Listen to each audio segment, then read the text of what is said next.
सागर की तिलकगंज स्थित MS garden में पुरुषोत्तम मुन्ना चौबे एवं सावरे सरकार भक्त मंडल के द्वारा सावन मास के उपलक्ष्य में आयोजित असंख्य रुद्री निर्माण एवं श्रीमद् भागवत कथा के अंतिम दिन कथा का श्रवण पान करने संत रावतपुरा सरकार का भी मंगल आगमन हुआ। आयोजन में सहभागी बनने पहुंचे संत रावतपुरा सरकार का पुरुषोत्तम मुन्ना चौबे परिवार के द्वारा आशीर्वाद लेते हुए उनका स्वागत भी किया गया। इस दौरान उन्होंने कथा पंडाल में उपस्थित श्रद्धालु भक्तों को अपने आशीष वचन भी दिए। संत रावतपुरा सरकार ने अपने मंगल वचन के दौरान पुरुषोत्तम मुन्ना चौबे द्वारा जो सेवा भाव से निःशुल्क तीर्थ दर्शन धर्म प्रेमी बंधुओं को कराई जा रही उसकी सराहना करते हुए अपना आशीर्वाद दिया। उन्होंने कहा यह सबसे बड़ा सेवा का कार्य है। उन्होंने श्रोताओं से कहा कि कथा का श्रवण कर उसको जीवन में उतारना चाहिए। इससे व्यक्ति को सुख की प्राप्ति होती है, भगवान के दर्शन भी होते हैं, साथ ही जीवन में परिवर्तन आता है। उन्होंने एक रोटी गाय अभियान के तहत सभी से हर घर में से गौ माता के लिए एक रोटी जरूर निकालने की अपील भी की। कथा पंडाल में इस अवसर पर विशेष रूप से मौजूद कथावाचक पंडित विपिन बिहारी महाराज ने अपने प्रवचन में कहा जहां संत का आगमन होता है वहां का माहौल दिव्य होता है। उन्होंने उपस्थित श्रोताओं से कहा कि हमें संत के सामने दुख दूर करने की नहीं, दोष दूर करने की प्रार्थना करना चाहिए। कथा पंडाल में एक साथ संत रावतपुरा सरकार, पंडित विपिन बिहारी महाराज और व्यासपीठ से पंडित रामसेवक पाठक की उपस्थिति से एक अद्भुत नज़ारा दिखाई दिया। कथा पंडाल में इस दौरान खचाखच भरा दिखाई दिया, जहां आस्था की अनूठी छटा से धर्ममय माहौल के बीच सभी ने पंडित रामसेवक पाठक के मुखार में श्रीमद् भागवत कथा का श्रवण भी किया।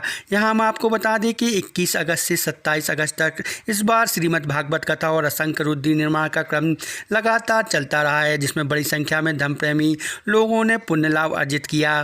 कोई संत मिले तो संत को अपने दुख नहीं सुनाना चाहिए।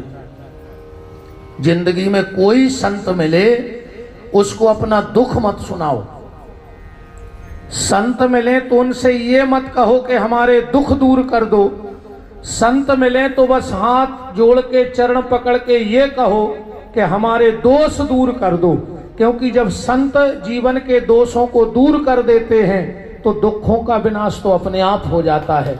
जब जिंदगी में कोई संत मिले तो बस एक निवेदन करो कि आप तो हमारे जीवन में जो दोष हैं उनको दूर कर दो, और दोष दूर हो गए तो दुख अपने आप दूर हो जाएंगे। हर साल 1000 लोगों को ले जाकर शिकायती दर्शन कराते हैं। 1000 लोगों को ले जाकर राजस्थान के दर्शन करा देते हैं। 1000 लोग ले जाकर वृंदावन दर्शन कराते हैं। वे तो दुनिया में नहीं रहे, लेकिन उनकी बात हमको याद आती रहती है। आज विपिन बिहारी के मुखारबिन से आपकी चर्चा बड़ी तारीफ की है, और हम आ नहीं रहे थे, लेकिन खुद ही भगवान पहुंच गए ना, चलो अब तो हमें मन नहीं पड़ेगा, नहीं चलो तुम्हारे साथ आके जैसे कि आया से मैं बहुत प्रभावित हूँ। जब किसी व्यक्ति की ख्याति होती है तो सबसे पहले इसके अंदर वाणी दोष आ जाता है, और वाणी दोष के कारण व्यक्ति की रीढ़ की हड्डी और खड़ी हो जाती है। इसके बाद उसका जो व्यवहार है वो बहुत दोषपूर्ण हो जाता है। इसलिए जो व्यक्ति इतना सरल हो, विपिन बिहारी महाराज कथा की रसिया है, खुद ग्रहण करते हैं और हमको आपको पिलाते हैं, और ऐसे पेड़ से रस निकालते हैं जिसमें कोई गुठली नहीं है, रस है।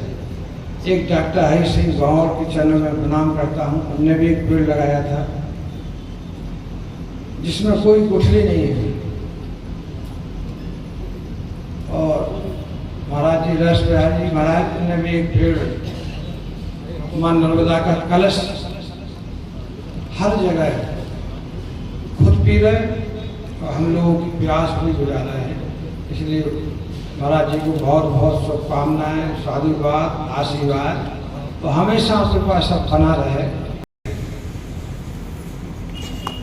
भजन में कुछ नहीं लगता है, और कथा का श्रवण करें, कथा को उतारें, श्रवण करें। कान जो है श्रवण करने के लिए है, कथा जो है शक्ति देती है, समृद्धि देती है, शांति देती है, मन को निर्मल करती है, हमारे व्यवहार को निर्मल करती है, हमारे स्वभाव को बदलती है।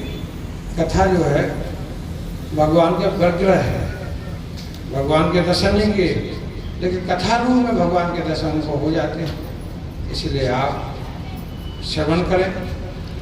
सच अब बात रही कि आप भीजे हैं और ये बरसात चल रही है, इसमें कभी आप देखो बरसात में कोई आग लगती है, कभी नहीं लगती। और अप्रैल मई में खूब आग लगती है, इसलिए लगती है कि वहाँ पर जंगल सूखे रहते हैं, और जहाँ कृपा की बरसात होती रहती है वहाँ आग लग जाए, लेकिन वो प्रवेश ज़्यादा नहीं कर सकते, नुकसान नहीं कर सकते, आकर्षण नहीं कर सकते, वो आपका बिगाड़ नहीं सकती है। इसलिए संत का सानिध्य हो, माँ नर्मदा का स्नान हो, बिहारी संत की ऐसी कथा हो, महाराज की कथा हो। हमारे बुंदेलखंड के बहुत अच्छी कथा करते हैं, और ऐसी कथा कहते हैं कि प्रैक्टिकल व्यवहार कथा में जो लिखी है उसको अपने ढंग से आप लोगों तक पहुंचाते हैं। सभी हमारे यादव जी, बबूरिया